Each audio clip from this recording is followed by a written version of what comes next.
Hello and welcome to Spiritual Bloom, where we bloom within our consciousness with your spiritual guide and twin flame guide, Neha. In today's episode, we will be talking about what are the lessons or the hardest lessons that I learned in my twin flame journey. So, everybody talks about the twin flame journey, but when it comes to sharing their experiences or the hardest lessons, that is where many people they don't like sharing it. Maybe because of their nature or personality, or they are quite awkward. Some people are not quite comfortable in sharing. But that doesn't matter. I am going to tell you and share with you what are the lessons that I have learned in my journey and how did I go through the hurdles or the blockages in this journey and how did I tackle them or handle them. So, one of the biggest lessons that I learned in this journey was that you gain freedom. In this journey, it taught me to be free, that freedom is such an important thing. And freedom, not just financially or in matrix. Freedom means freedom emotionally, mentally, and also financially. When you are free in your mind, in your spirit, in your thinking, in your emotion, and your feelings or your happiness or your sadness or your grief or emotional stability, mental stability, financial security does not depend on anyone, that is what real freedom is. Some people say that financial independence is the biggest freedom. I agree, but that financial independence is of no use if you are mentally and emotionally stuck somewhere sad or depressed. But this journey teaches you to be emotionally aware and emotionally free. It gives you the independence, it gives you that freedom which no other journey or no other lessons in your life or any educational institution could have taught you. So, this journey gave me freedom. I no longer depend on anyone for my emotional needs. I no longer depend on anyone for emotional support or financial support or any kind of support.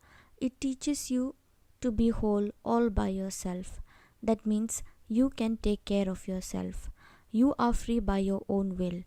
And it also teaches you not to settle for less. Settle for less, I mean not just in relationships. Settle for less means not to tolerate any kind of disrespect. Let it be in family dynamic, work dynamic, or even in friendships. It teaches you to respect yourself. Respect yourself so much that you no longer tolerate any kind of disrespect from any person or surroundings. So that is where true freedom lies, where you feel free, where you are not hesitant to share your emotions and your thoughts to the other person because you are confident enough within yourself, because you know who you are, you have recognized your soul, you have recognized yourself, and no longer dependent on anyone, and nothing is holding you back. You know that you are whole. You know that you have achieved that wholeness and that independence because of your hard work, because of your trials and tribulations, and also the hardships that you have survived. Therefore, all that hardship makes you more confident and makes you more happier than before, because you come into your authentic self. You realize that this is your true worth and this is you actually, mentally, physically, emotionally. That's why you no longer depend on any other person or any other source for your happiness or for any kind of help or need.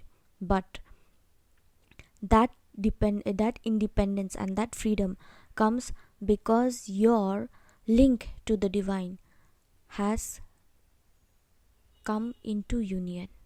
That means you have become more closer to your divine. That's why you know that there is only one source, which is divine, and that source has led you to such independence and such freedom in your journey, because without divine, that wouldn't have been possible. So you come into realization that all these trials and tribulations were for me to understand this journey and to understand the hardship and to come into divine union with the divine. So when you achieve that kind of union, you no longer depend on any other person, and not even in the matrix, to satisfy your ego or to satisfy you in any emotional way or in any material way. Because let me tell you, in today's world, everyone is running behind freedom, mostly financial freedom or materialistic freedom in the matrix. But these freedom are not eternal. This is not an eternal freedom. This freedom will last for some days or years, but it is not eternal. But the freedom which you get after coming into divine union with the divine, that freedom is eternal freedom. That is eternal union. Once you come into a divine union with the Almighty, with the divine, with the universe, after that, you don't need validation from anyone. And that union or that freedom gives you so much confidence that it is eternal. It is not some kind of battery that it will wear out someday, or it is not a gadget that will get spoiled someday. It is eternal and it has no expiry date. So that's why attaining freedom mentally, physically, emotionally, and even financially to survive this matrix is so important in this journey. So always focus on achieving that freedom by connecting to the sources and connecting to divine, irrespective of whichever religion you belong to. So now let's go to another lesson that I have learned. I have learned the art of letting go and to surrender. When you learn the art of surrendering and when you learn the art to let go, nothing matters anymore, because you know that nothing is in your control. There's a very twisted matter in this journey, and that twisted matter is the more you try to control it, the more it gets out of control. But the more you let it go, the more it comes into control. So this journey is not about controlling. This journey is about learning one day at a time, being kind to yourself, and taking that journey, that lesson, slowly, gradually, and not controlling it. When you try to control the situation, or you try to control your counterpart, or you try to control anything around you, that is the time that you'll go through a tower moment and you'll be getting soul shocks. So don't be surprised when you get soul shocks or you go through tower moments when you try to control such situation, because this journey is not to be controlled. Dams can be controlled, water dams can be controlled, but rivers, can you control them? You can't, because those are natural forces of nature. So this journey is also a blessing of the nature, natural forces of the Mother Earth, of the divine, of the universe. So anything that is natural, which is connected to divine, cannot be controlled, because the remote control is in their hands and not in yours.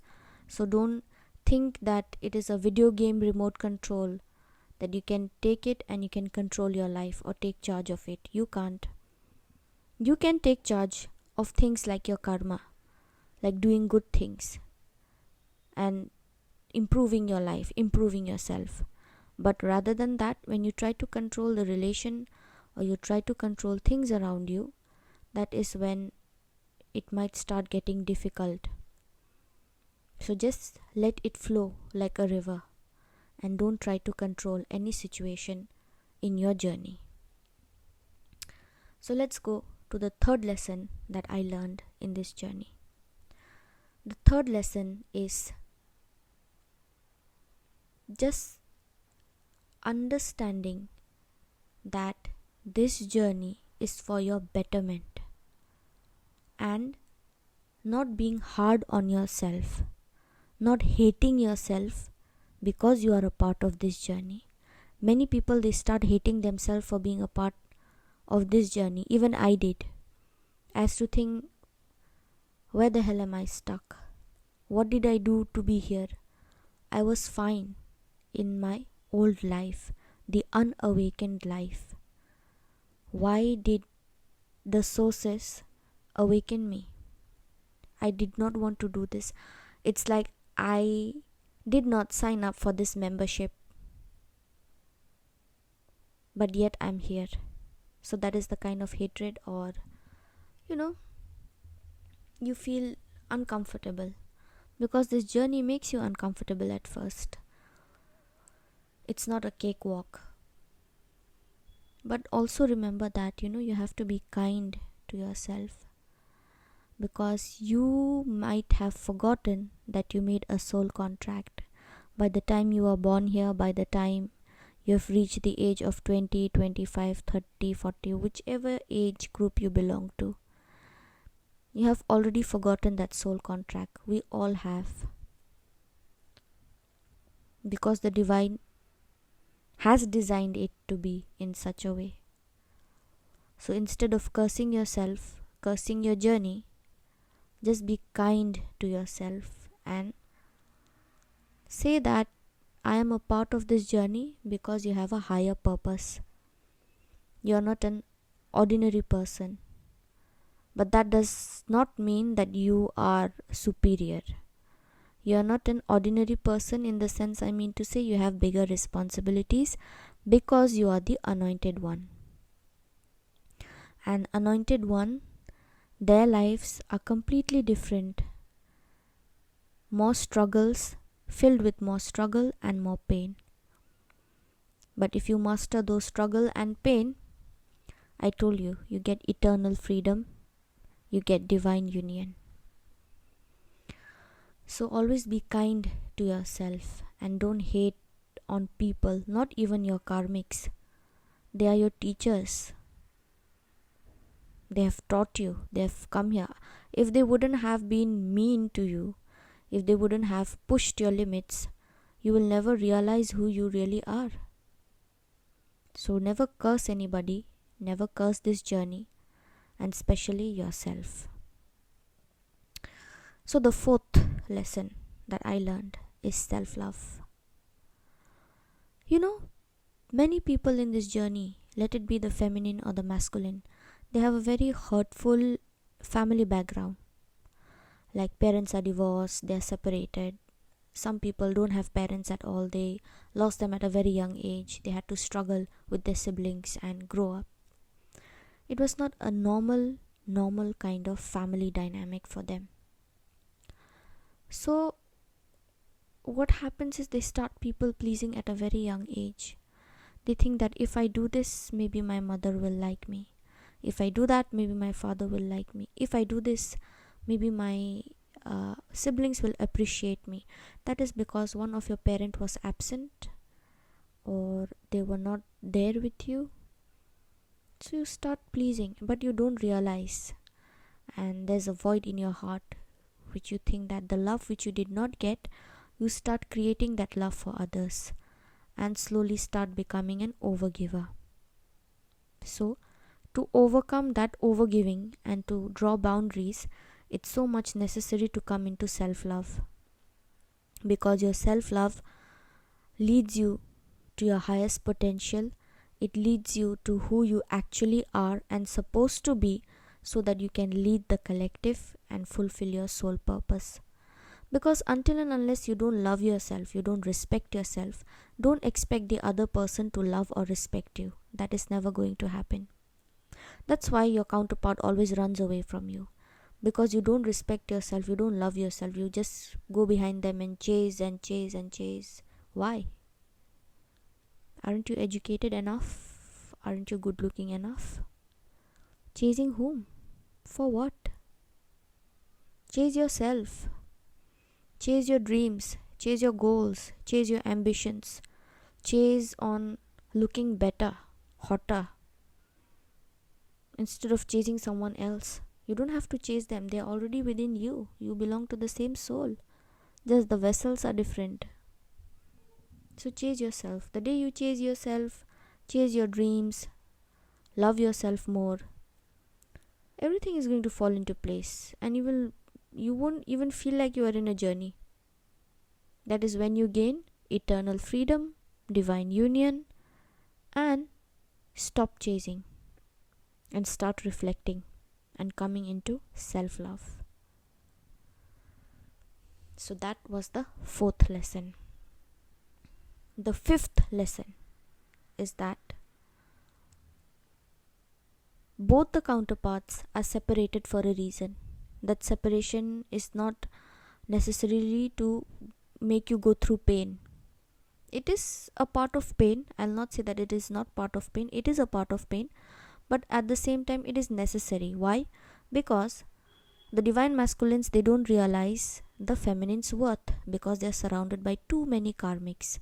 So it's necessary for him to realize that feminine is not just an ordinary person in his life. She is his soul mirror, and they need to come together for a higher purpose. So in order to make him realize that truth, it's so necessary to keep both the counterparts apart. This side, divine masculine, has to realize this, and on the other side, the feminine has to realize her self-worth. She has to realize, I am just saying she, it can be in a male body also, so please take as per your situation and your gender. So on the other side, the divine feminine has to understand her self-worth, her self-esteem, that she is the leader in this journey. She has to lead, and if she keeps on chasing, she will never be able to lead. If she keeps on chasing, the counterpart will keep on running. So she has to stop chasing. She has to reflect and understand, come into self-love, and come into harmony, that I have to lead, so I have to behave properly. Because if I start behaving like a distorted person, I cannot lead this journey, and this journey is going to fall apart. It will not fall apart, it will delay, and that delay will cause you more pain and suffering. So why to increase your pain and suffering and waste your time and energy, right? The quicker you realize, you come into realization, the quicker you start working on yourself, that saves time. So on both sides, realization is so much required. That's why separation is a blessing. When you stay away from your counterpart, when you don't chase them at all, they realize that this person is in my life for a reason, and he or she is not just here unnecessarily. She's different in the sense, you don't behave like karmics, right? So they get to know the difference between the karmic and their counterpart, and that realization is so much important for the masculines to come into action, not just realization. Realization takes time, but not that much time. But to put that realization into action and by overcoming their fear is the biggest step. So for them, just realization is not enough. Separation is created because there are 3 steps. He has to realize, he has to accept, he has to overcome fear and take action. Because without action in the matrix, in this 3D, there's no point of realization. If he just keeps on dreaming and procrastinating, that will not work. So he has to come into acceptance and understand that this is what I'm supposed to do, and I have to overcome my fear, and I have to take stand for myself and put it into action. So that happens when the feminine, she starts working, reflecting, coming into self-love, recognizes her self-worth, and that acts as a mirror towards the masculine, and the masculine starts, mirroring her energy, and he starts realizing that and starts putting it into action. This is the fifth lesson. The sixth lesson is karmics. They are not your enemy. Never curse them. They are a part of your journey. Never curse them. Let it be your counterparts karmic or your karmics in your life. Instead, forgive them, pray for them, and let them be in whatever position or circumstances they are. Draw your boundaries, but don't curse them, because without them, this journey wouldn't have been possible. They are the main character, I should say. Many people think that, karmics are this, they've made my life hell.